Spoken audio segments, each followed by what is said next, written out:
हरे Krishna everyone, स्वागत है आपका हमारे चैनल पुष्पलता व्लॉग्स पे। और मैं पुष्पलता आप लोगों के सामने फिर से आ चुकी हूँ एक नए व्लॉग लेकर, एक नए जज्बे के साथ। और व्लॉगिंग आज मैं बहुत महीनों के बाद की हूँ। और फिलहाल मैं छत पे आई अभी कुछ देर पहले इन द सेंस 3 से 4 मिनट पहले वर्षा हो रही थी, मतलब टप टप करके पानी गिरा था। और अभी का मौसम देखिए, इधर पूरे बादल किए हुए, आप बड़े बड़े बादल का गोला देखे होंगे। और अभी अचानक से कर दिया धूप, देखो भाई धूप है ना। तो फिलहाल मैं छत पे, और अब मैं चलूँगी नीचे। पता है यहाँ क्या होता है, यहाँ हमारी जो तुलसी माता है वो बार बार मेरे प्रत्येक दिन पानी डालती हूँ, तो मैं ये तुलसी बार बार उगता है।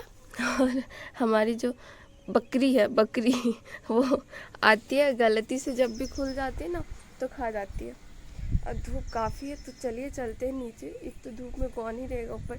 मैं सोची थी ना कि ऊपर पढ़ूंगी, क्योंकि अभी हवा बहुत अच्छा चल रहा है, अभी भी हवा अच्छा चल रहा है। लेकिन अचानक से इतना धूप कर दिया है, कौन ही पढ़ेगा। सोची चलो रूम में पढ़ती हूँ, क्योंकि हल्का बादल था, धूप नहीं था, मतलब हल्का क्या पूरा बादल था, धूप नहीं था, तो अच्छा लग रहा था। सोची मौसम अच्छा तो ऊपर में ही पढ़ते। तो अभी जस्ट मैं ऊपर आई थी, बट अभी सडनली इतना भयानक वाला धूप किया है कि मैं देख के आश्चर्य में पड़ गई कि इंसान बाहर में कैसे काम करता है, मतलब धूप में कैसे काम करते। बहुत सारे जैसे किसान, मेरी मम्मी जी, मेरे पति देव, मेरे पापा जी।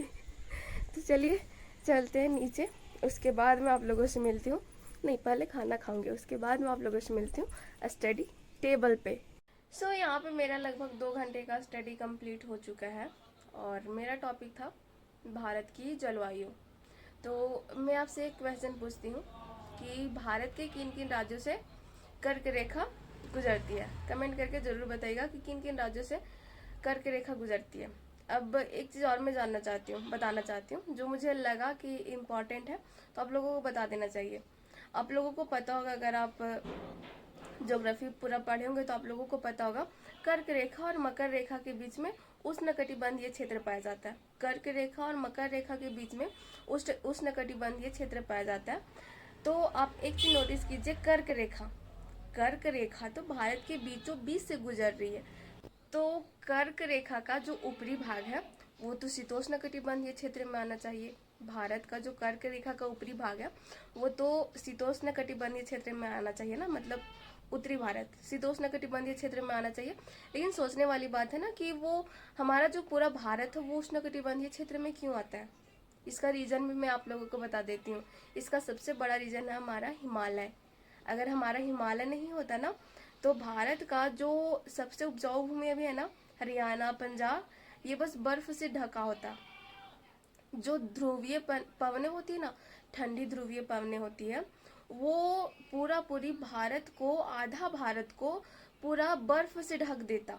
लेकिन जो हमारा हिमालय एक पर्वत के रूप में खड़ा है, भारत का जो एक संरक्षण के रूप में खड़ा है, जिसके कारण ना पूरा भारत एक उष्णकटिबंधीय क्षेत्र में आ जाता है हिमालय के कारण।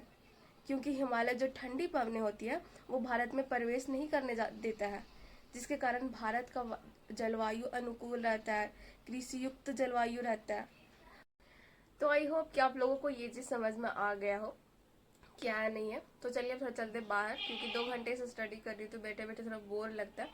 तो चलती हूँ बाहर साइड। अब मैं आ चुकी हूँ बाहर साइड, और इधर देखिए मम्मी भेजवा दी है खजूर, बहुत सारा है, ली हूँ थोड़ा सा, क्योंकि इतना चिल्लाती है ना जिसका कोई सीमा नहीं है। मेरा वीडियो में रिकॉर्ड भी होता है, आवाज़ आता होगा। तो ये चीज़ मम्मी भेजवा दी है, ये चीज़ नहीं मतलब खजूर। हाँ, इधर बहुत ज़्यादा, इधर नहीं लेकिन मतलब इधर से मान लो आप 15-20 किलोमीटर के एरिया में बहुत ज़्यादा पाया जाता है। इधर लगा करेली, बहुत दिनों के बाद आई हूँ, या फिर बहुत दिनों के बाद व्लॉगिंग कर रही हूँ, तो ऐसा तो है कि बनाना चाहिए मेरे को। इधर देखिए केला कितना बड़ा हो गया। आप लोग मेरे पुराने सब्सक्राइबर या व्यूवर्स होंगे तो पता होगा पहले क्या था, और अब देखो भाई अब क्या है।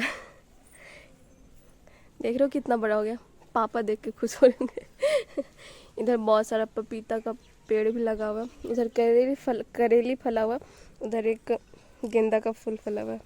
इसमें लगा है क्या, धनिया, लेकिन उगा नहीं है, पता नहीं कभी उगेगा। एक इधर छोटा सा पौधा है और इधर लगा हल्दी और मकई, और बादल किए हुए तो अच्छा लग रहा है। थोड़ा हवा चल रहा है, थोड़ा थोड़ा वर्षा हो रहा है, थोड़ा थोड़ा मतलब एक दो बूंद नीचे गिर रहा है।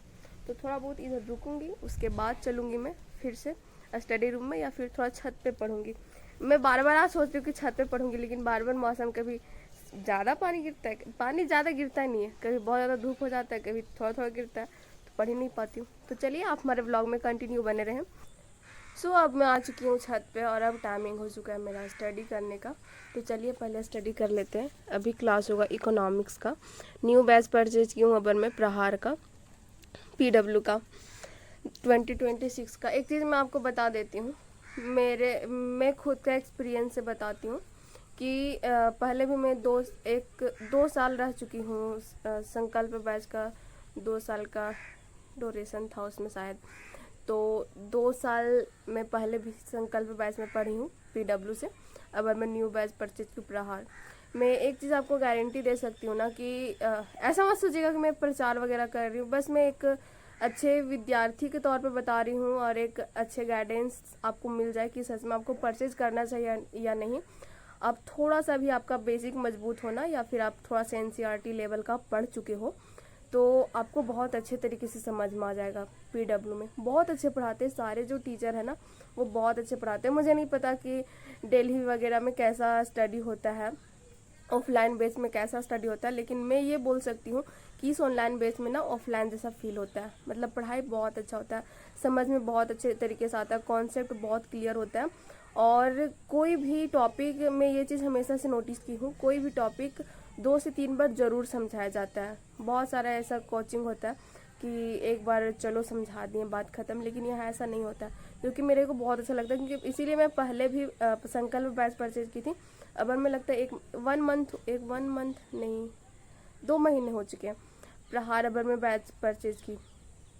तो चलिए पहले स्टडी कर लेते हैं, उसके बाद मैं आप लोगों से मिलती हूँ। मैं आ चुकी हूँ नीचे, क्योंकि जब छत पे मैं पढ़ने के लिए गई तो पानी टप टप थोड़ा थोड़ा वर्षा हो रही थी, तो मैं नीचे आ गई। और नीचे आए हुए मेरे को काफ़ी समय हो चुका है, मतलब मेरा 2 घंटा 7 मिनट का क्लास कंप्लीट हो चुका है। टाइमिंग की बात की जाए तो 8:17 हो चुका है। और अब टाइमिंग है, काफ़ी टाइम से बैठी हुई हूँ, तो अब टाइमिंग है मेरा खाना बनाने का। तो चलिए समय नहीं गवाते। अर्चना वैसे आटा वगैरह सान के रोटी बना रहे हैं, तो मैं भुंजिया वगैरह बना दूँगी। तो चलिए पहले खाना वगैरह बना लेते हैं साथ में मिलके, और उसके बाद मैं आप लोगों से मिलती हूँ थर्ड सेशन में। ये था मेरा second session, third session in the sense मेरा लास्ट सेशन होगा रात का। तो चलिए आप हमारे ब्लॉग में कंटिन्यू बने रहें, और यदि चैनल पे नए होंगे तो चैनल को सब्सक्राइब करना ना भूलें। मैं आ चुकी हूँ किचन में और खाना वगैरह भी बना ली हूँ। खाने में हमारा है पट्टल का भुजिया और साथ में है रोटी। तो सभी जन तो हम लोग खाना खा लिए, मैं, मम्मी, अर्चना और मेरे पति देव तो खाए नहीं, उन लोग पहले ही सो गए थे और उन लोग को भूख नहीं था, तो इस वजह से सो गए थे। और फिलहाल मेरे को व्लॉगिंग स्टार्ट इसलिए याद आया क्योंकि मैं दवा खाना भूल गई थी, तो अभी सडनली याद आया कि दवा खाना है। सबसे बड़ा प्रॉब्लम होता है, और किचन में इसी वजह से मैं दवा रखती हूँ, क्योंकि सुबह में दवा खाना होता है और शाम को दवा खाना होता है। तो सुबह में भी मैं किचन में ही रहती हूँ, शाम में भी मैं किचन में ही रहती हूँ, इसी वजह से किचन में ही दवा रख देती हूँ, ताकि मेरे आँख के सामने रहे और मैं खा लूँ, वरना मैं भूल जाती हूँ। अगर इधर उधर रख देती हूँ ना तो भूल जाती हूँ। तो अभी अचानक से सडनली याद आया कि दवा खाई नहीं, तो सोची चलो दवा खा लेते हैं। ये दवा है हमारा, मैं बता देती हूँ, ये दवा है मेरा जो लेफ्ट ओवरी में कुछ प्रॉब्लम हुआ था उसका दवा है। तो अब वो प्रॉब्लम भी ठीक हो गया, मुझे ऐसा फील होता है, अंदर से फील होने लगता है। तो वो ऐसा फील हो रहा है कि हाँ वो भी ठीक हो गया, मतलब अभी मैं बिल्कुल भी स्वस्थ महसूस कर रही हूँ। कई महीनों के बाद मैं अंदर से थोड़ा लग रहा है कि हाँ पूछी तो ठीक है। तो फिलहाल तो टाइमिंग की बात की जाए तो आप टाइमिंग देख सकते हैं, 11 बजने वाले, 11 बजने में जस्ट 5 मिनट लेट है और सभी जन सो चुके हैं। फिलहाल मेरे को 1 घंटा और स्टडी करना है, मतलब जो भी रात में, मतलब ये 6 से 8:30 के बीच में मैं क्लासेस की थी उसे कंप्लीट करूँगी, मतलब रिवीजन करूँगी थोड़ा सा, तो कंप्लीट हो जाएगा। आधा घंटा पढ़ूँगी, उसके बाद थोड़ा माइंड सेट क्लियर होना चाहिए ना कि हाँ चलो रिवीजन हो चुका है। तो रिवीजन करके मैं भी सो जाऊँगी। तो चलिए आज का ब्लॉग यहीं पे एंड करते हैं। और यदि आप हमारे चैनल पर नए होंगे तो चैनल को सब्सक्राइब करें, वीडियो को लाइक करें और साथ में अपने दोस्तों के साथ शेयर करना ना भूलें। और हाँ, अगर आप ये चाहते हो कि मैं वीडियो कंटिन्यू रखूँ तो कमेंट करके बताइएगा, उसके बेसिस पे मैं वीडियो को कंटिन्यू रखूँगी या फिर देखते हैं, आप लोगों का कमेंट पे निर्भर करता है। तो चलिए आज का ब्लॉग यहीं पे एंड करते हैं। तब तक के लिए जय हिंद, वंदे मातरम, भारत माता की जय।